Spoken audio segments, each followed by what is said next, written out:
안녕하십니까. Hello everyone. Mwiriwe, turi kugira iminsi y'ibyishimo. Ese namwe muri kubinezererwa? Ese muri kubyishimira? Ndabona ko mubyishimiye. Nanjye ndi kubyishimira cyane koko. Uyu munsi nyuma yo gufata ifunguro nakoze ka siporo gake, ubu numva naniwe mu kuntu. Ariko nishimiye cyane kuba mfite akanya hamwe namwe, ibyo ndabishimira Imana. Mu buzima tubamo, duhora tubana n'ibyishimo imbere yacu. Yego habaho n'ibihe by'ingorane n'amakuba ndetse n'ibibazo. Gusa ikigira Bibiliya igitabo gihebuje nuko hari inkuru nyinshi cyane zo muri Bibiliya zitwigisha ko dushobora kurenga ku gahinda, ibyago ndetse n'umubabaro. Sinibaza kugira ibyishimo igihe cyose. Hari kugira akababaro, hari kugira agahinda, abantu bakakurwanya bakagutesha umutwe. Ariko igihe cyinshi Imana itubwira uburyo dushobora kubohoka ibyo bintu. Mu gihe usoma Bibiliya nasanze inkuru nyinshi zo muri Bibiliya ari byo ziba zitubwira. Mu gihe usoma Bibiliya ushobora kuba uri mu gahinda cyangwa se ukaba ufite ingorane, ukaba uri mu mwijima, ariko ibyo byose ugomba kubibohoka. Mu gihe maze kuba umupaseri, izo ngorane nagiye nziganira n'abayoboke b'itorero ryanjye. Iyo ndi kubona uburyo bakira umucyo mu mitima yabo bakaba banezerewe, nanjye biranshimisha cyane. Reka turebe ijambo ryo mu Bami ba kabiri ibice 7. Turasoma Abami ba kabiri ibice 7 umurongo wa 3 kugeza ku wa 10. Niba mwahageze reka dusome. Kandi ubwo hariho abagabo bane b'ababembe bari ku irembo baravugana bati, kitwicaza kugeza aho tuzapfira n'iki? Ariko twavuga tuti twinjire mu murwa kandi inzara urimo twawugwamo, kandi nidukomeza kwicara hano gusa nabwo turapfa. Nuko noneho nimuze dukeze ingabo z'Abasiriya, nibadukiza tuzabaho, nibatwica hose no gupfa. Mukabwibwi barahaguruka bajya mu rugerero rw'Abasiriya. Bageze aho urugerero rw'Abasiriya rutangirira basanga nta muntu ururimo, kuko Uwiteka yari yumvishije ingabo z'Abasiriya ikiriri cy'amagare n'icy'amafarashi n'icy'ingabo nyinshi, bituma bavuga bati, yemwe umwami w'Abisirayeli yaguriye abami b'Abaheti n'abami ba Egiputa ngo badutere. Baherako barahaguruka nimugoroba hari mu kabwibwi, bata amahema yabo n'amafarashi yabo n'indogobe zabo uko urugerero rwakabaye, barahunga ngo badashira. Nuko abo babembe bageze aho urugerero rutangirira, binjira mu ihema rimwe, bararya baranywa, bakuramo ifeza n'izahabu n'imyambaro, baragenda barabihisha. Baragaruka binjira mu rindi hema, bakuramo ibindi, baragenda barabihisha. Hanyuma baravugana bati, ibyo tugira ibisi byiza, kuko uyu munsi ari umunsi w'inkuru nziza, tukishikira, niturinda ko bucya tuzagibwaho n'urubanza. Nuko nimuze tugende tubwire abo mu rugo rw'umwami. Nuko baragenda, bageze ku murwa bahamagara umurinzi w'irembo, baramubwira bati, twageze mu rugero rw'Abasiriya, nuko dusanga nta muntu ururimo, ntawe uhakomera, keretse amafarashi n'indogobe biziritse, kandi amahema ari uko yakabaye. Dusomye kugeza ku murongo wa 10. Impamvu tuba tuganira kuri Bibiliya, hari inkuru nyinshi ziri muri Bibiliya zitubwira uburyo umuntu yagiye akira agahinda. Uramutse usomye Bibiliya neza witonze, hatubwira uburyo ushobora gukizwa n'Imana igihe uri mu gihe cy'akababaro, agahinda ndetse n'umwijima. Uyu mupasiteri Samuel uri kunsemurira, iyo ari gusemurira televiziyo ya CTN, kuko tuba dufite iminota 30 gusa yo kwigisha. Iyo ndi kuvuga no mfite umusemuzi, bagomba kuvuga iminota 15 yonyine gusa. Ariko nyuma yaho maze kumva ibyo twari twamaze kuvuga, twari twamaze gukora, nasanze naravugaga ntihuta cyane bitewe n'amasaha. Ariko ubu ngubu ko tari kuri televiziyo, mfite isaha yose yo kuvuga, bivuze ko mfite umwanya mwinshi uhagije kurushaho. Nubwo natinda nta kibazo, nubwo byose nk'ibibarambiye, gukererwa iminota nk'icumi buri muntu wese ashaka kubyumva. Buri uko mpagaze imbere y'abantu bato mba mfite ibintu byinshi byo kuvuga. Iyo mbonye abantu bakiri bato babohoka uwo mwijima ndetse no kwiheba, ni ibintu bishimisha cyane. Kenshi mvuga kuri ibi bintu, mfite umukuru mu itorero, ni umuganga uvura ubuvuzi bw'abo mu burasirazuba bw'isi. Rero naramubwiye nti, ese kuki ukora akazi k'ubuvuzi? Ukora uko bavura abantu kose ni handi amaherezo bazapfa. Ariko uramutse wigishije inkuru nziza abantu bakakira agakiza, icyo gihe bazagira ubugingo buhoraho babeho iteka ryose. Mu gihe mbaho nk'umupasiteri, ikintu kinshimisha cyane kurenza ibindi byose, igihe kimwe abantu bari mu mwijima ndetse no mu makuba, ariko iyo mbabonye bahinduka biranshimisha cyane kubibona. Mu mwaka wa 2001 twatangije umuryango wa IYF. Ubundi IYF yatangiye neza mu 2001, ariko ibikorwa nk'ibi twari turabiteguye imyaka 5 yabanjirije. Muri iyo myaka 5 icyo numvagaho ku rubyiruko nuko, mujye munyihanganira mbivuge, ariko ariho urubyiruko rwabanaga na bamukase, abandi bakabana n'abagabo binji ba nyina. Nabonaga babana n'akababaro kenshi cyane n'ibibazo batewe na bamukase. Rero naje gutekereza ndetse ni gute nabaruhura ako kababaro ndetse n'ibibazo bagiranye na bamukase. ubundi mu itorero ryacu ntabwo tujya twemera abantu ko batandukana ingo zigasenyuka barashakanye. Ntekereza ko ingo zisenyuka ku itorero ryacu ziri ku kigero cya 0.1 ni hasi cyane cyangwa se munsi yaho. Ahubwo usanga abantu bari baratandukanye iyo baje mu itorero ryacu usanga biyunga bakongera bakabana. Iyo mbonye urwo rubyiruko rwishimye rumwenyura ruseka, ngerageza gufasha abantu bari mu kababaro, bari mu gahinda ndetse n'ibibazo. Niyo mpamvu rero mpitamo kuvuga iby'ubuzima bw'umwuka. Uko niko twaje gushinga na korali yacu. Bigitangira ntabwo bari bazi kuririmba neza. Bagiye mu Burusiya mu mujyi wa St Petersburg Conservatory bajya kwigirayo mu by'umuziki. Igihe kimwe ubwo baririmbiraga mu nzu ya Opera House muri Australia, ntabwo twari dufite dirija. Twasabye rero ko hagira umudirija uza kutuyobora. Kijyaza umuprofeseri witwa Boris Abalian. Ntekereza ko ari umwe mu badirija beza isi ifite kugeza ubu ngubu bariho. Uwo ngo yateje imbere cyane ubushobozi bwa korali yacu. Nishimiye cyane kubona uburyo batera imbere. Mu 2009 batwaye igikombe cya mbere mu kirwa cya Jeju mu marushanwa yo kuririmba. Umwaka wakurikiyeho mujyi wa Busan nabwo begukanye igikombe cya mbere, ariko amarushanwa mbere yabereye muri Korea. Bagiye no mu irushanwa ryo mu Butaliyani muri Rev.Dr.Ock begukanye umwanya wa mbere, ndetse na Montreal mu gihugu cy'Ubusuwisi bagiye nabwo begukana igikombe cy'umwanya wa mbere. No mu 2005 Mark Overdorf mu gihugu cy'Ubudage naho begukanye umwanya wa mbere. Rero korali yacu ntigeze ibona umwanya wa kabiri habe na rimwe igihe cyose yagiye mu marushanwa mpuzamahanga by'imiririmbire. Rero iyo korali ya Gracia Square umwaka ushize mu gihe cya Noheli, sinibuka neza umubare, ariko ibigo by'itangazamakuru by'amateleviziyo bijya kuri 350 byacishije igitaramo cya Gracia Square. Ubwo bumvaga umuziki wa Gracia Square bagize amahoro ndetse n'ikiruko mu mitima yabo. Igihe kimwe twahoze tubaho twihebye, igihe kimwe twabayeho mu kababaro, ariko tumaze guhura na Yesu. Iyo mbonye urubyiruko rwishima, sinabasha kuvuga uburyo mbyishimira cyane mbabonye bishimye batyo. Rero uwo mukuru mu itorero yamubwira nti mukuru mu itorero ko wavura abantu kose ni handi umunsi umwe bazapfa, ariko uramutse ubahesheje imbabazi z'ibyaha bazabaho iteka ryose. Warukwiye kuba umupasiteri ese wafunze by'ibitaro byawe n'iby'ubuvuzi ukajya kubwiriza ubutumwa bwiza? Ndamubwira nti rwose uko warengera. Hari undi nawe umukuru mu itorero ariko w'umuavoka, nawe naramubwiye nti uko waburanira abantu kose ukabarengera mu nkiko ni hahandi umuntu ufite icyaha ni hahandi azacirwaho iteka. Ariko uramutse ubwirije ubutumwa bwiza uwo muntu azaba umukiranutsi. Ugomba kureka ibi by'uavoka nawe ukaba umupasiteri. Ntabwo byoroshye ko babikora. Mugende gukora umurimo w'Imana. Iyo mpuye n'abantu bakiri bato ndishima cyane. Mu 2009 natumiwe n'ishyaka ryitwa Chinese Youth League ryo mu Bushinwa ry'urubyiruko, nuko mbaha ibyigisho nk'ibingimba ndimo kubaha. Bitewe nuko mu Bushinwa abantu baremewe kugira umwana umwe wenyine gusa, ntibabaga bemerewe kugira abana babiri. Bituma rero abana babo ababyeyi bafata nk'ibigirwamana. Kubera ko bafitanye amakimbirane igihe cyinshi, nkunze kubaha ibyigisho kuri icyo kintu.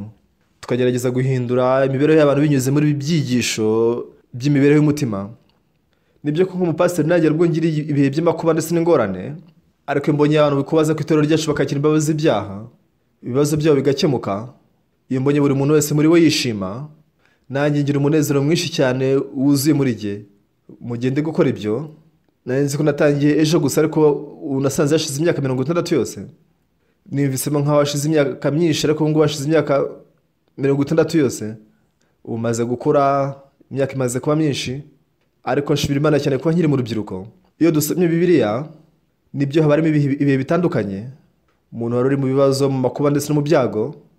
Hafi Bibiliya yose bitubwira uko umuntu ashobora kugira umunezero n'ibyishimo akava muri bya bibazo. Bibiliya nuko iteye. Ariko twenye ko umuntu usuko tumeze uyu munsi, abantu babaho batishimye, bakabaho mu bizazane barwana nabyo, no mu bashakanye ari benshi badashobora kongera kwiyunga.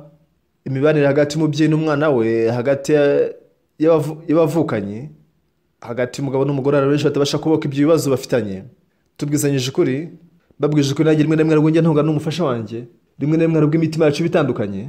Ariko muri Bibiliya, ubundi inyito ya Bibiliya yose nuko abantu bahoze bihebye, abantu bahoze bari mu cyaha, abantu bari mu kababaro, abantu bahoze mu burwayi, abantu bahoze mu kababaro bashobora guhinduka.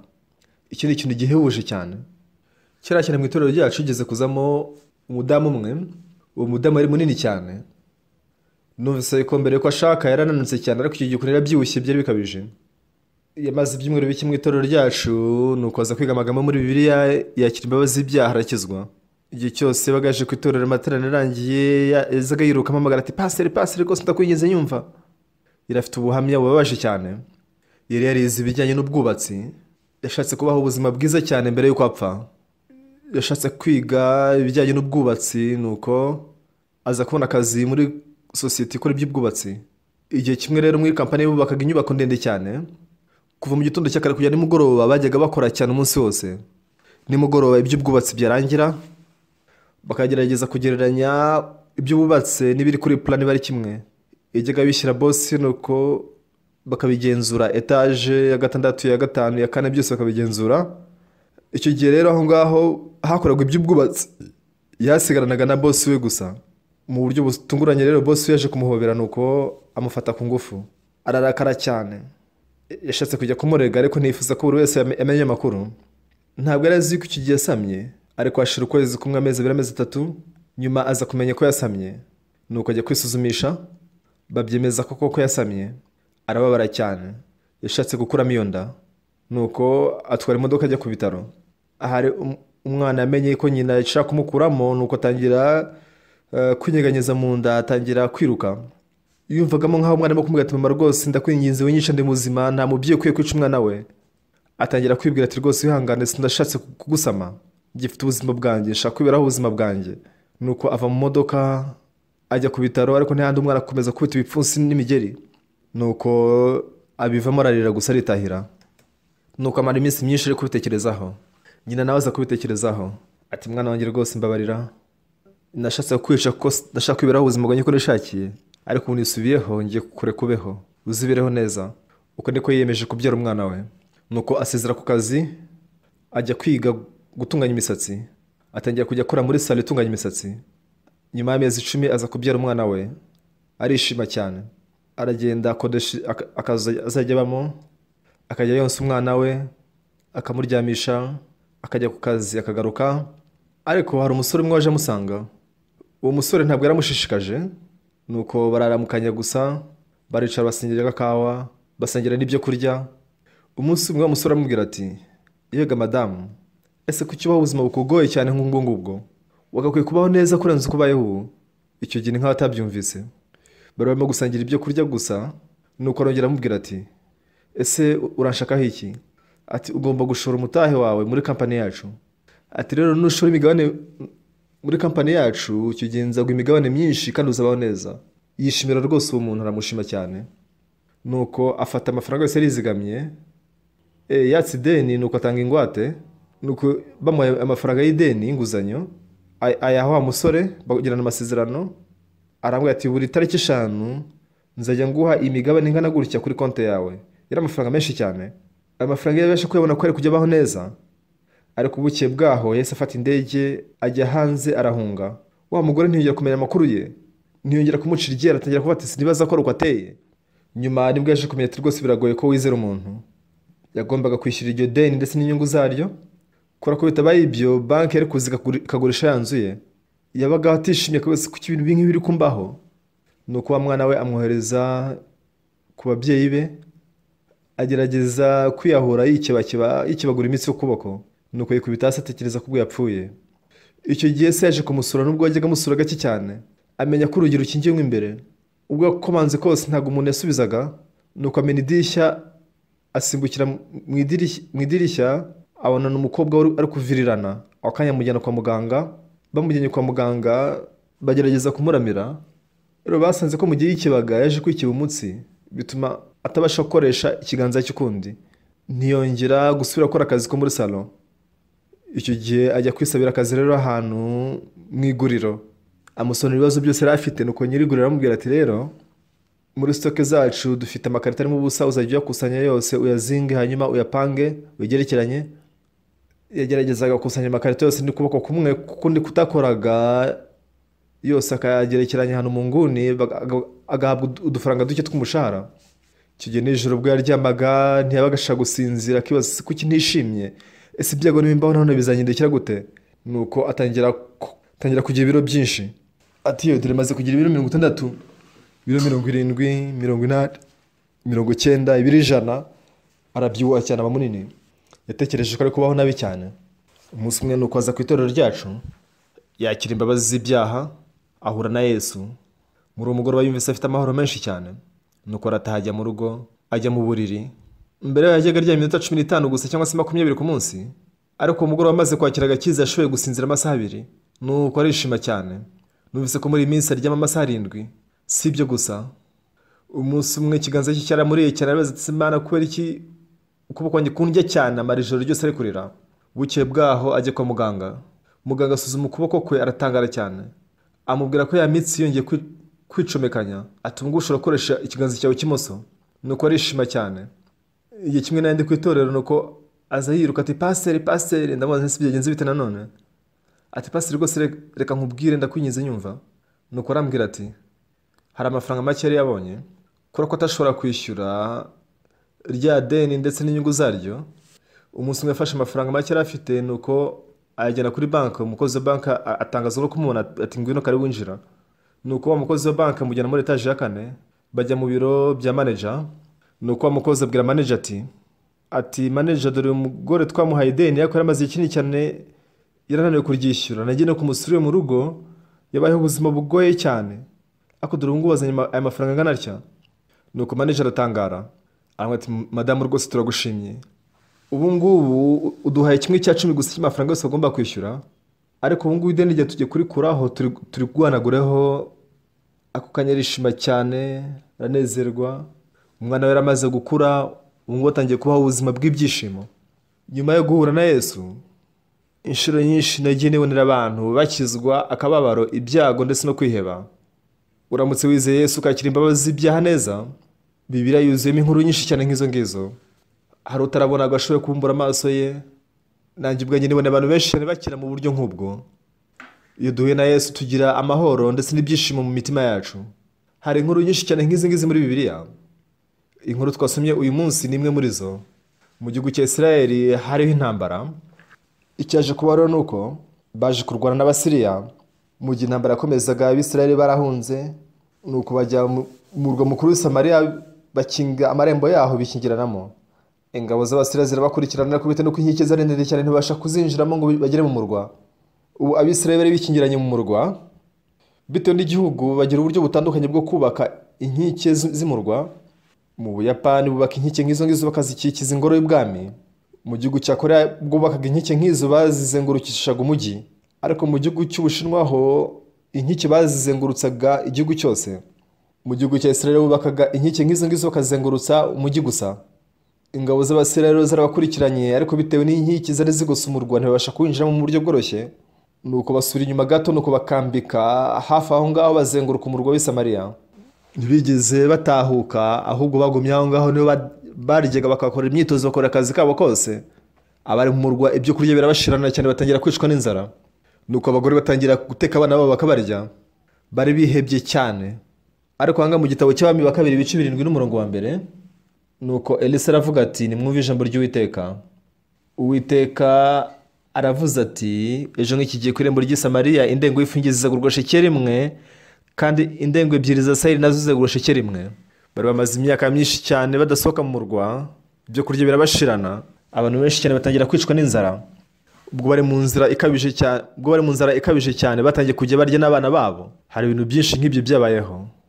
Hanze y'umurwa hafi n'irembo hari ababembe 4. Mu bisanzwe ababembe ntibari bemerewe kuba mu murwa, bajyaga baba hanze ku irembo midugudu yabo.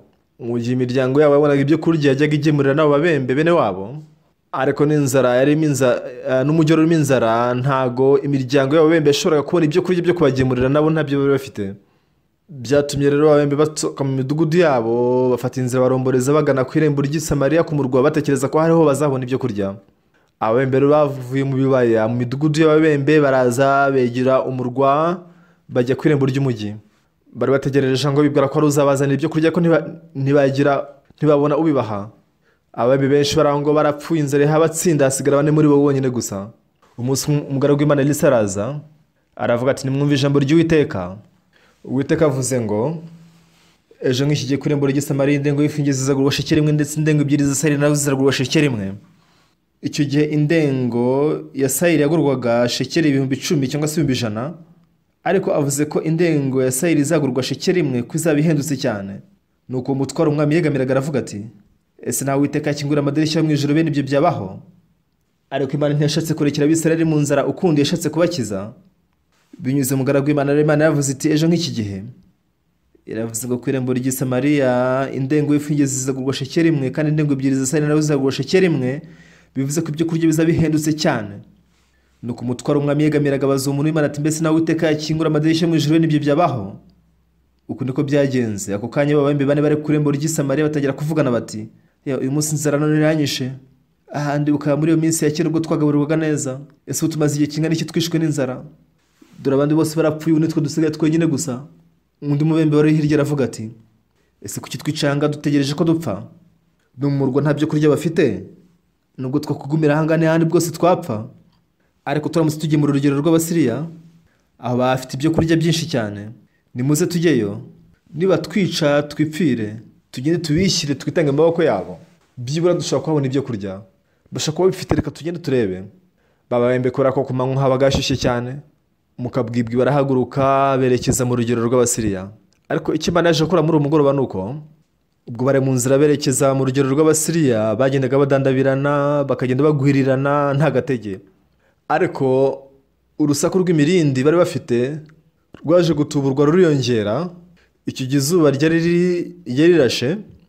Icyo gihe ingabo z'Abasiriya amahema yabo bari guteka amasupu, bari biteguye kurya amafunguro yabo. Bagiye kumva bumva urusaku rw'amafarashi ndetse n'amagare, ingabo nyinshi cyane, igitero gisakuza. Bumvise amajwi nk'ayo, urusaku nk'urwo, baratangara batese ibi ni iki? Basohotse hanze bagiye kubona, babona hari umwijima mwinshi. Bagiye kumva bumva ikiriri cy'amagare menshi cyane n'amafarashi n'igitero cy'ingabo nyinshi cyane kije kibateye. Ingabo z'Abasiriya ziratangara, nuko ziravuga ati ibyo byose umwami w'Abisirayeli ubu rero yaguriye ingabo z'Abanyegiputa ndetse n'Abahiti ngo badutere.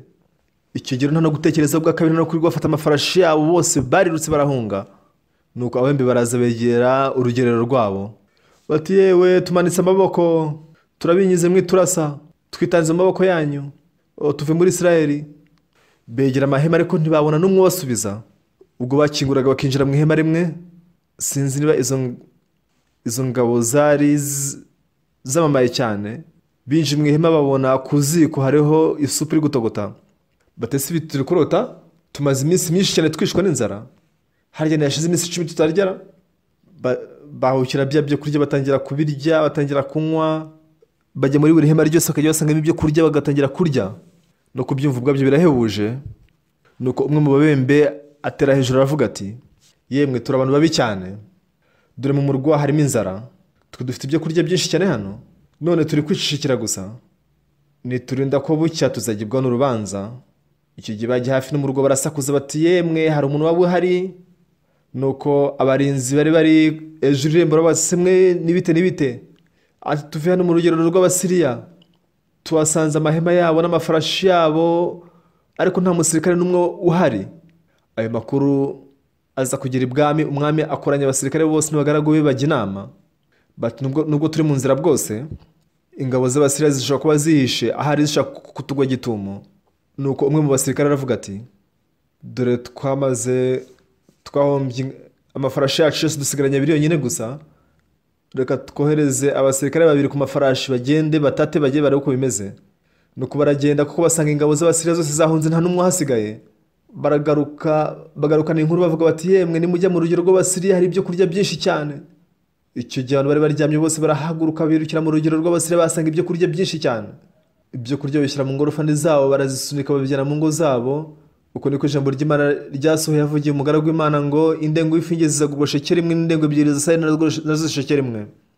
Bibiliya rero yuzuyemo inkuru nyinshi cyane z'ukuntu dushobora kubohoka akababaro ndetse n'ibyago n'agahinda turimo. Mu 1962 najyaga njya mu rusengero, ariko nta kwizera nagiraga. Igihe kimwe nagiraga kwizera nyako, mbona uburyo Imana yampaye umugisha mu buzima bwanjye bwose. Nashimiye Imana cyane. Icyorezo cya corona cyaravutse mu mwaka ushize. Uko niko mwaka ushize ku gihe cya Pasika. Mu gihe cya Pasika twakoreye amateraniro yacu ku ikoranabuhanga, ariko twabonye ikintu gihebuje. Ibyigisho natanze umwaka ushize, amateleviziyo agera kuri 270 yose yacishijeho ibyigisho byanjye. Hanyuma ubwakurikiyeho nabwo nongeye gutanga ibindi byigisho. Iki gihe amateleviziyo yagera kuri 655 nayo yacishije ibyigisho byacu. Ubura guhera umwaka ushize twacishije ibyigisho byacu bivuga ku gitabo cya Yohana kuri televiziyo yitwa CTN ikomeye cyane muri Leta Zunze Ubumwe za Amerika. Ubu twasoje ibyigisho by'igitabo cya Yohana, tugiye gutangira ibyigisho by'igitabo cya Mariko. Kuri ubu ngubu hari ibigo by'amateleviziyo bigera kuri 400 birimo kugerageza gutambutsaho ibyigisho byacu. Naratangaye. Mu kwezi gushize namaze ibyumweru 3 muri Leta Zunze Ubumwe za Amerika, nahuye n'abantu benshi cyane. Ubwo bumvaga ibyigisho natambukijeho, abantu benshi cyane bakira imbabazi z'ibyaha. Nubwo bajya mu rusengero cyane, ntago bajyaga bakira imbabazi z'ibyaha byabo, bahoraga bita abanyabyaha. Muri Bibiliya naje gutahura uko umuntu ashobora kwakira imbabazi z'ibyaha. Mu zindi nsengero abantu benshi bahora ari abanyabyaha n'ubundi. Nubwo uvuga ko wizera Yesu urakomeje kuba umunyabyaha n'ihandi uzajya mu muriro utazima. Ubwo nabwiraga abantu uburyo bashobora kwakira imbabazi z'ibyaha, baratangaye cyane. Mu gihe tuyobora ibikorwa bya IOF bitubiganiriza urubyiruko rwinshi cyane. Urubyiruko rwinshi cyane rurahinduka. No mu gihe tuba twizera Imana duhura n'ingorane nyinshi. None mu gihe tugumye muri izo ngorane, mu gihe twizeye Imana, nihe mpamvu tukomeza kuyizera? Ubaye uri umunyacyaha mbere ko wizera Yesu, na nyuma kumwizera ukomeza kuba umunyacyaha, ubwo kumwizera byawe bimaze iki? Hari inkuru nyinshi muri Bibiliya zitwereka uburyo umuntu yabonaga umugisha kubwo kwizera Yesu. Cyo kimwe n'iyi nkuru bari bagoswe n'ingabo z'Abasiriya. Abagore b'i Samariya barimo kurya abana babo, abana bibyariye. Bari barimo kurimbuka rwose mu buryo buteye agahinda. Ubwo bumvaga ijambo ry'Imana, bakiriye ubuntu bw'Imana, nuko baza kwakira umugisha w'Imana, babona ibyo kurya byinshi. Uramutse wizeye Yesu, sindi kuvuga ibyo kubaho ubuzima butunganye no gutanga amaturo menshi ntaho bihuriye. Uramutse wizeye Imana, umunyacyaha wundi ntabwo ashobora guhura n'Imana. Kora ko Imana yadukunze, yaduhaye inzira dushobora kwakiriramo imbabazi z'ibyaha. Mu gihe ibyaha byawe bibabariwe ugahinduka umwe n'Imana, Imana izagukiza akababaro, izagukiza uburwayi ndetse n'akababaro, izatuma tubaho ubuzima bw'umugisha. Guhera mu 2001 twatangiye umuryango witwa IOF, ndetse tuzagushyira na gahunda y'ubukorerabushake bwo kujya mu mahanga twayise Good News Call. Kugeza ubu ngubu urubyiruko rugera ku 10,000 bamaze kujya hanze nk'abakorerabushake. Iyo bagarutse babishimye cyane bashimira Imana. Imirimo y'ubukorerabushake twamaze kwikorera mu bihugu birenga 200 ku isi yose. Abagiye bagaruka nagiye mbona uburyo bahindutse, bamaze kwakira imbabazi z'ibyaha. Nabonye babaho ubuzima bw'umunezero n'ibyishimo. Nk'uko abantu muri Israel bagombaga kwicwa n'inzara, dushobora gusoma izi nkuru z'ukuntu Imana yabahaye ibyo kurya ikabagaburira neza cyane. Uramutse uhuye n'Imana ushobora gukira uburwayi, n'abari barapfuye bashobora kuzuka, ushobora kwishima, ibyaha byawe bikababarirwa, byaba bihebuje cyane. Aya magambo turimo kuyaganiriza abantu bose ku isi yose. Abantu bose bo ku isi bumvise izi nyigisho barishima cyane bagashimira Imana. Dufite ariyo televiziyo ikora mu gihugu cya Brazil, nabahaye interview inshuro 3. Interview ya mbere nabahaye, mu gihe cya interview twabonye ubutumwa bw'abantu bagera ku 5,000. Nuko umuyobozi mukuru atangazwa cyane no kubibona. Nuko arangije ankoraho documentaire. Abantu rero bajya mu rusengero gusa kubigaragara inyuma nk'iby'umuhango, ariko iyo bashoboye kwakira imbabazi z'ibyaha bwo kwizera Yesu, imitima yabo itangira gutembera n'umutima wa Yesu. Imitima bitembera n'umutima wa Yesu, Yesu abasha gukorera mu mutima wawe. Nubwo ufite akababaro n'agahinda ndetse n'ibyago, ufite urwango ndetse n'umushiha, cyo kimwe nk'uko abaturage b'i Samariya bari bagiye kwicwa n'inzara, binyuze mu Mana, indego y'ifungezi yaguzwe shekeri 1 n'indego 2 za sayiri zigurwa shekeri 1. Ibi turi kuvuga hose amahame y'amadini gusa, ahubwo ni imibereho y'umutima w'umuntu ndetse n'ubuzima bw'umwuka. Iyo Yesu yinjiye mu mitima yacu, ubuzima bwacu abuguza mu munezero n'ibyishimo n'imigisha. Mu itorero ryacu abantu benshi babohotse umwijima, nuko baho ubuzima bwabo bishimye banezerewe. Tubona uburyo Imana ikora no mu bihe by'amakuba. Igihe kimwe ubwo nari ndi mu rugo iwanjye, ndashatse guhamagara umusirikare witwa Nambwiye hano wacu ukorera mu gihugu cya Philippines. Ndashatse kumuhamagara, nuko umuhungu we abari wiyitaba. Ndamubwira nti telefone ushaka kwihasa tukavugana. Ati ubu yagiye mu bitaro ararwaye. Ndetse arwaye iki? Ati arwaye indwara yitwa dengue fever. Ese arwariye hehe?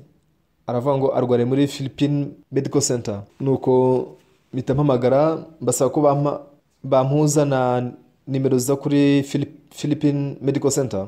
Nuko nabo baranyakira, ndababwira ni mu nyobore muri ICU mu cyumba cy'indembe.